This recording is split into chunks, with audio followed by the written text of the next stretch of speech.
Joining me now is Mark von Rennenkampf, who served at the Departments of State and Defense. He's also a contributor at The Hill. And Miguel Sancho, veteran television producer and author of the new book, Evidence of the Extraordinary. Miguel, there is a pattern of UFO sightings and activity all around nuclear facilities. This isn't the first time we've heard this. This is, I would say, one of the more impressive and more compelling instances that's been reported in this latest tranche. The thesis that the UFO community kind of builds on with these kind of incidents is sometimes referred to as galactic zoo theory, meaning that UFOs, aliens, are interested in us and have taken a greater interest recently since we have developed nuclear capabilities. And that's why you see them hovering around nuclear sites, sometimes nuclear-equipped aircraft carriers. And military bases as well. Absolutely. This particular video, as you said, is very interesting because of the credibility of the testimony of the eyewitness, as shown in the range fowler reports.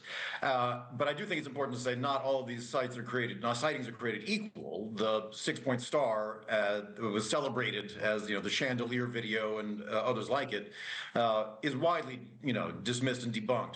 The question that brings up is, if it is such a no-brainer to dismiss as refraction spikes from the light hitting the lens, why is the Department of War even including it in these and categorizing it as unresolved? It kind of raises some questions about what this whole Pursue project is about. Yeah, if they're supposed to be, this is this much ballyhooed, we're going to make it all public and here it all is, and if they're releasing stuff that they've already said or somebody's already said might not actually be anything to be at all, then why is it in the files? Marek, what's your take? I want to get back to the national security concerns, because even if this wasn't a UFO, and even if this wasn't non-human, something is hovering over our nuclear sites. And in this case, they actually got into a car and drove after it.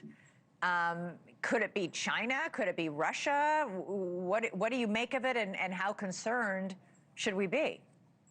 Well, Elizabeth, thanks for having, first of all. And it could be all of the above. We can't rule anything out a priori.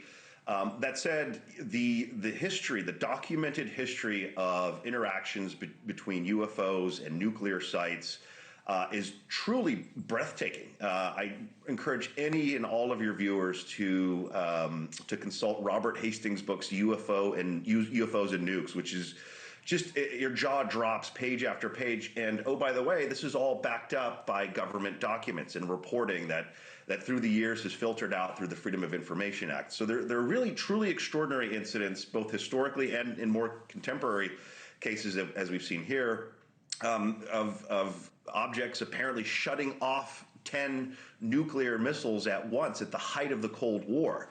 That was just one incident in 1967 in Montana. This goes on, 1966 in Minot, 1965 at F.E. Warren Missile Base, Air Force Base, excuse me, where these objects were sighted by security forces that are out there every single day, and they know the pattern of life, they know what things look like, and they observe these objects making these extraordinary maneuvers. They're tracked on radar, so this is profoundly concerning.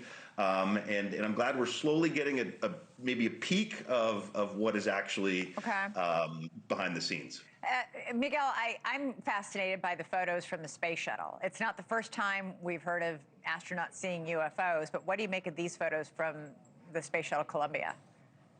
Well, in general, I try to defer to professional video forensic analysts to diagnose this stuff. I will say that, and this is the first time I'm seeing these today, it is often the case that the shuttle or the ISS will capture images of objects that look highly anomalous, that turn out to be either chunks of ice that have snapped off the spacecraft. That doesn't look like ice.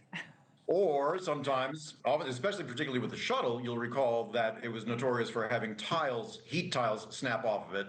And there have been cases in which people have reportedly seen the black triangle that turned out to be something like that. However, NASA is notorious for kind of frustrating the UFO community by being tight-lipped, and there are many people who say it doesn't disclose enough, including most recently with the 3-Eye Atlas. Yeah, and Marek, do you think the best is still yet to come? Super quick, 5 seconds.